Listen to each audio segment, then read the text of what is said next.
5 years ago, I planted this lemon tree from a small seed. Today, it is 5 years old.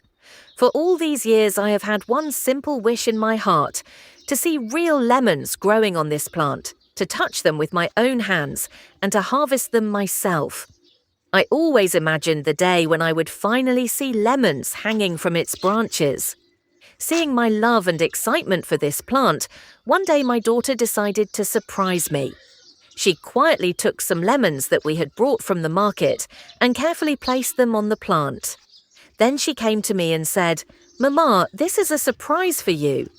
When she showed me the video she had made, my heart melted. It wasn't about real lemons.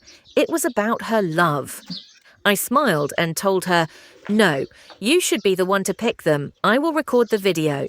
This was her small, innocent effort to make her mother happy.